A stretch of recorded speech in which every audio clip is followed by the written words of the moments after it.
नमस्ते पुण्डरीकाक्ष नमस्ते पुरुषोत्तम नमस्ते सर्वलोकात्मन् नमस्ते दिग्मचक्रिणे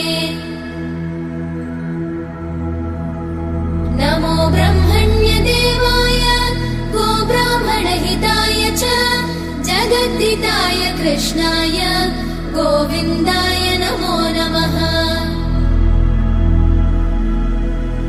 ब्रह्मत्वे सृजते विश्वं स्थितौ पालयते नमः रुद्ररूपाय कल्पान्ते नमस्तुभ्यं त्रिमूर्तये।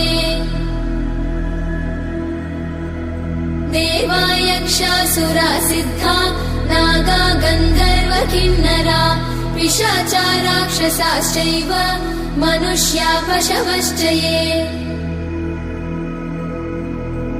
पक्षी